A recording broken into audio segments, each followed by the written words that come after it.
Dari skenario ini akan dipakai harian, apakah ada tweaking yang kita bisa lakukan supaya kerjanya si Ryzen 9 ini lebih optimal? Jadi memang fokus kita pada episode ini tidak ke RTX 3070-nya, enggak. Kita fokus memang membahas Ryzen 9 5900X, bagaimana dia bisa berjalan lebih optimal dari defaultnya.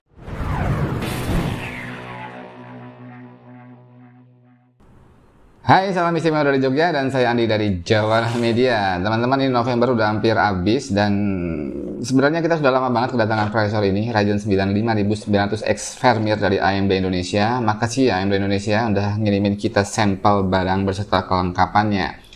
Tapi sudah 1 minggu lebih berlalu, kita nggak sempat buat videonya, tapi kali ini kita akhirnya sempat juga. Nggak tahu itu Bambi sok sibuk banget, dan saya juga jadi ikut-ikutan sok sibuk. Jadi baru sekarang kita sempat. Oke, nggak usah lama-lama. Kita akan bahas apa episode kali ini? Kita akan bahas Ryzen 9 5900X.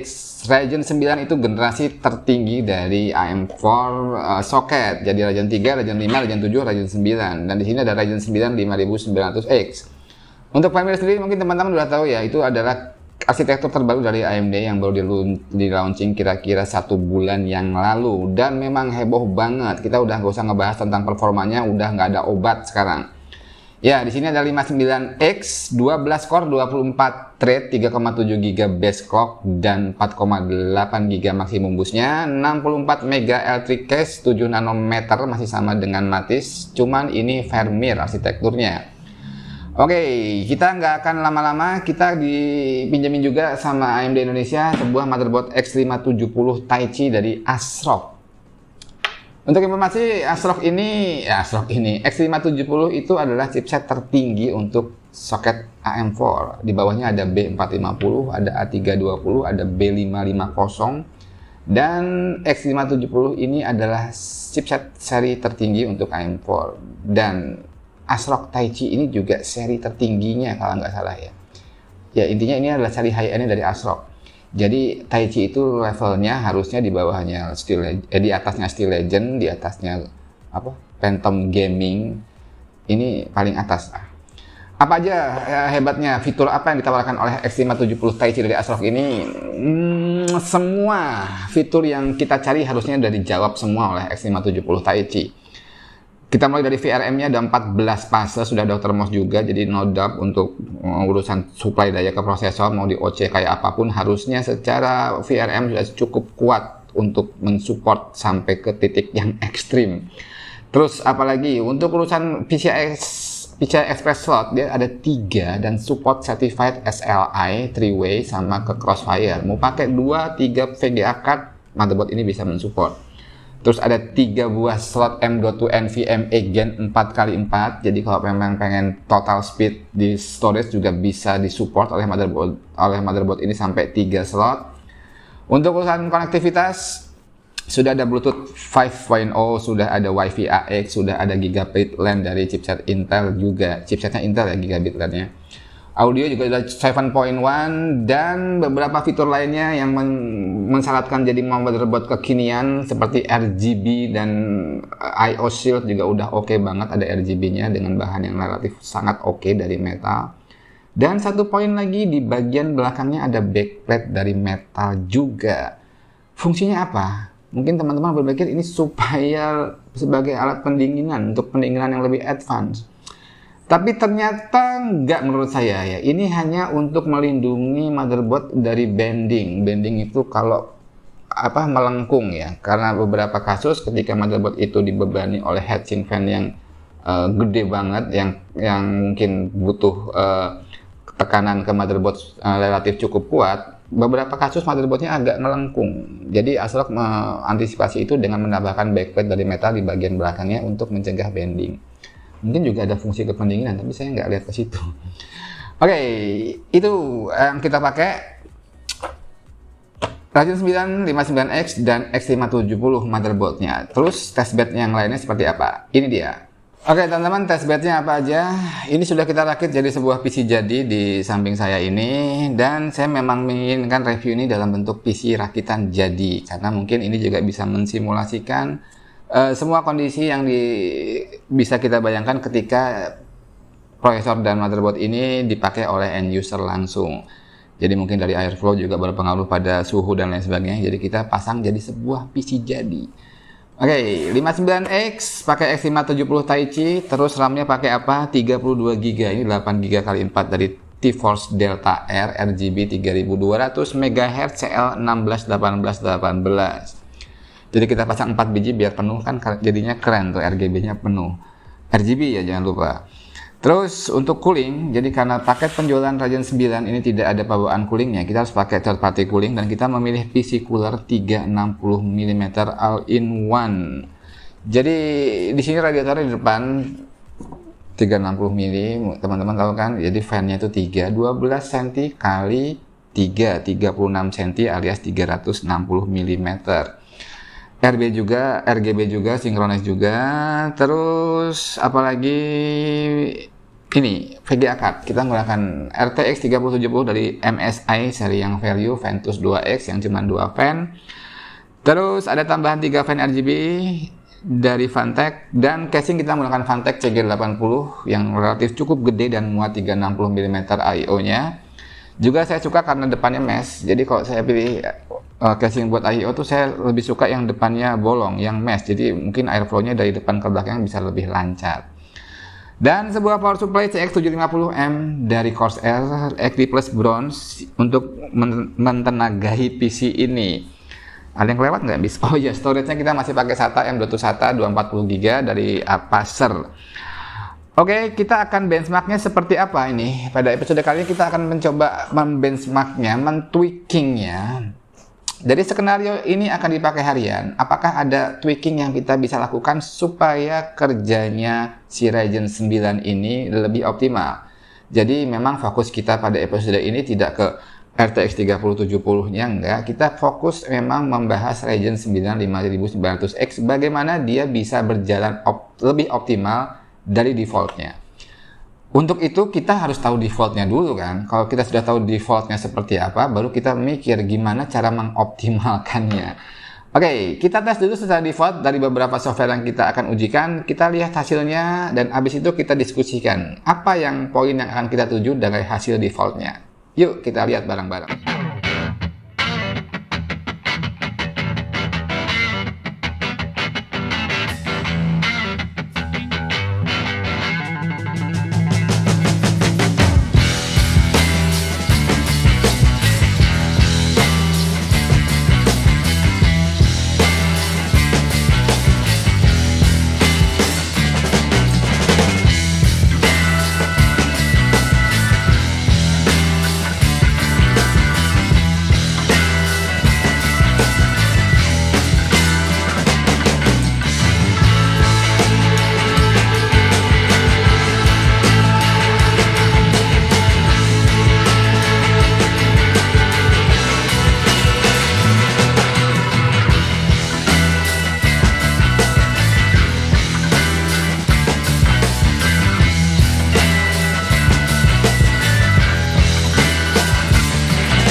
waktu kita ngerakit PC-nya buat kita benchmark Ryzen 9 5900X. Sekarang kita masuk ke BIOS, kita akan set default semuanya. Kecuali di RAM-nya ya, kita harus ngeload XMP-nya supaya jalan sesuai dengan pabrikannya 3200 MHz CL16 18 18 18. Tanpa ngeload XMP, RAM-nya cuma jalan 2400 MHz. Dan kita save, kita keluar, dan kita akan coba lihat benchmark secara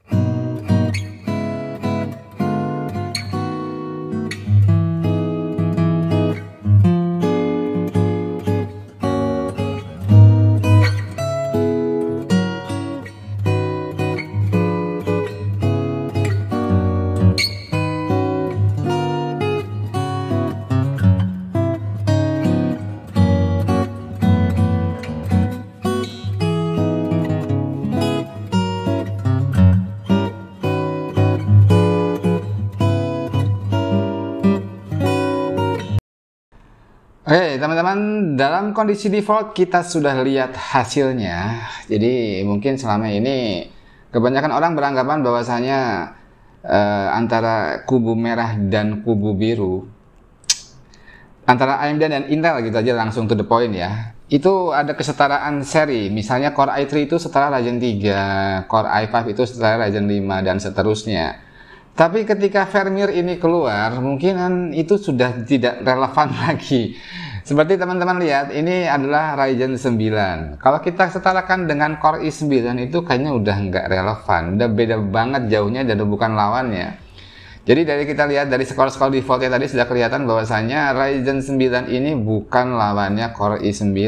Saya punya referensi skor di Core i9 10850K dari video yang lalu, kita masih simpan datanya.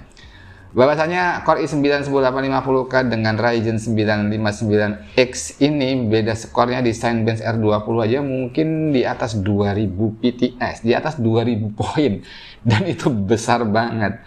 Jadi memang firmware ini fenomenal banget karena secara efisien naik signifikan, efisien juga, dan memang sampai sekarang yang Ryzen 9 ini belum ada padanannya yang dipaket untuk prosesor desktop ya. Oke, dari hasil default benchmark tadi, apa yang kira-kira bisa kita optimize?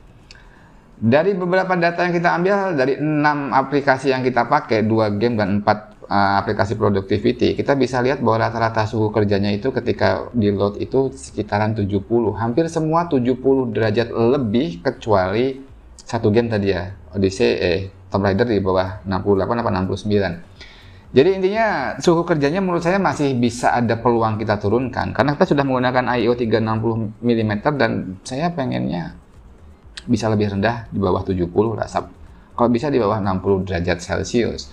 Oke, kita akan coba tweaking. Jadi secara umum ketika kita suhu kerja lebih rendah dan daya lebih hemat, itu secara untuk harian harusnya lebih durable dan lebih stabil. Jadi poinnya episode kali ini kita akan mencoba men-tweaking si Ryzen 9 5900X ini untuk lebih dingin dan lebih hemat daya tanpa mengurangi esensi performance-nya. Jadi nanti habis ini akan coba kita tweaking, kita ambil 2 software aja untuk sampling ya, untuk melihat penurunan suhu kalau memang bisa, dan penurunan power consumption kalau memang bisa, kita akan coba tweaking dengan acuan default score-nya. Kita akan lihat default score-nya sekian, kita akan kejar default score yang sama atau mungkin sedikit lebih tinggi kalau memungkinkan, tapi dengan poin suhunya bisa kita tekan serendah mungkin dan konsumsi daya juga kita bisa lebih turunkan sesignifikan mungkin. Possible or not, kita coba bareng-bareng, kita lihat dari BIOS-nya fitur seperti apa aja. Yuk kita lihat bareng-bareng. Oke teman-teman, kita akan setting manual BIOS-nya. Ada beberapa skenario, kita ambil yang tengah-tengah dulu. Kita akan set clock-nya, prosesornya flat di 4,3 GHz ke 12 core-nya. Dan kita coba setting seminimal mungkin V-core-nya, dan kita mendapatkan V-core minimal itu 1,0375 volt untuk bisa stabil jalan flat 4,3 GHz. Selain itu kita juga akan ngeset V-core calibration lainnya, kita ganti ke level 1 supaya V-drop-nya tidak terlalu banyak ketika prosesor ini dibebani oleh load yang tinggi.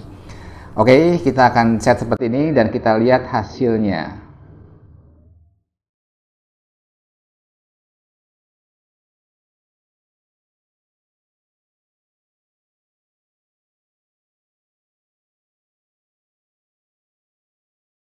Oke teman-teman, sudah kita tweaking barang-barang dan sudah kita lihat hasilnya. Satu poin yang saya suka dari AMD Ryzen, dari seri 1000 yang seri pertama sampai seri yang terakhir 5000 series ini, AMD konsisten bilang bahwasanya dulu waktu AMD Ryzen pertama itu keluar, dia bilang bahwasanya semua AMD Ryzen desktop processor itu akan unlock. Jadi kita enak banget kalau mau mengcustomize-nya sesuai dengan keinginan kita. Dan environment-nya juga relatif cukup enak, tidak terlalu ribet ya. Jadi term and condition-nya itu tidak terlalu ribet. Jadi motherboard yang mensupport juga tidak susah carinya, tidak mahal juga. Hampir semua tipe support, cuman yang the lowest one yang nggak support, kayak di A320 untuk seri 300 dan A520 untuk yang seri 500 motherboardnya nggak support full tweaking. Tapi di atas itu B series sama X series semuanya support. Jadi kalau kita mau bangun sistem AMD Ryzen itu enak banget sebenarnya, customable banget.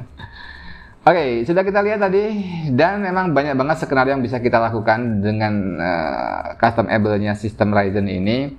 Apalagi kita pakai X570 Ti yang secara fitur itu lengkap banget, juga secara hardware pendukungnya juga tidak kita ragukan. Jadi kita nggak takut-takut kalau kita mau gas-gas agak ngeri gitu, agak kenceng gitu. Oke, jadi kita lihat bareng-bareng tadi bahwa skenario terendah voltase prosesor yang kita bisa terapkan itu adalah 0,925 volt. Jadi dari skenario itu kita bisa ngejar 4 GHz all core flat. Memang secara performa turun dibandingkan defaultnya, cuman memang suhunya juga extremely rendah banget.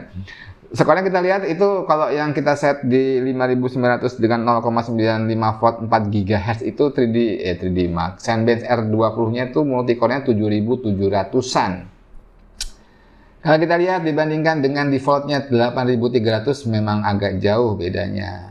Tapi kalau kita lihat suhunya juga extremely turun ya, dari 49 derajat dari 70 derajat, turunnya 21 derajat Celcius.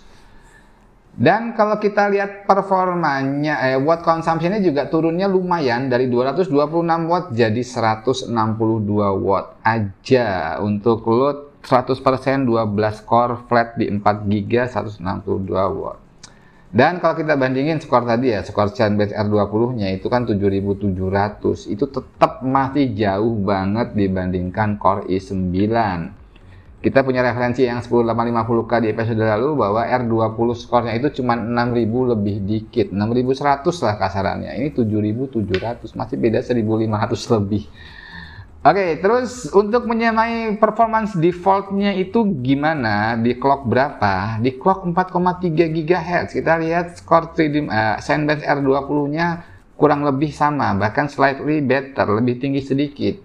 Kita lihat skornya kalau di 4,3 GB itu 8309 dan defaultnya itu 8258 PTS. Beda sekitar 50-an poin.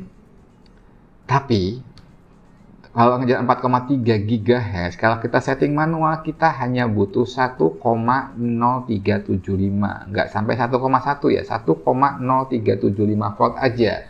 Dari voltase core serendah itu kita bisa mendapatkan suhunya juga jauh lebih rendah. Di 4,3 GB itu suhu full load-nya ketika dibebani Zenbench R20 100% processor load-nya itu cuman di 59 derajat, turun 11 derajat daripada default-nya. Juga konsumsi dayanya juga turun, kalau teman-teman lihat dari 228 watt jadi 193 watt. Jadi untuk simulasi render ini kita bisa lihat bahwa kita bisa ngeset tanpa mengurangi performa dari defaultnya, tapi dengan suhu yang lebih rendah dan konsumsi daya juga lebih hemat. Kenapa tidak kalau kita bisa melakukannya dengan mudah? Oke, itu skenario game gimana? Oh, satu lagi.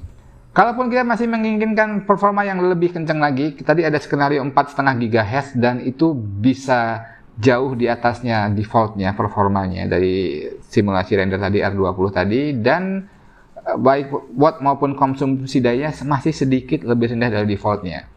Jadi kalau tetap kita sudah bisa menerima suhu 70-an derajat untuk full load-nya, kita bisa menaikkan performanya sehingga jauh di atas default-nya. Tadi kita lihat di skor 4,5 GHz-nya secara konsisten lebih tinggi dibandingkan default-nya dengan konsumsi daya sedikit lebih rendah dan suhu sedikit lebih dingin.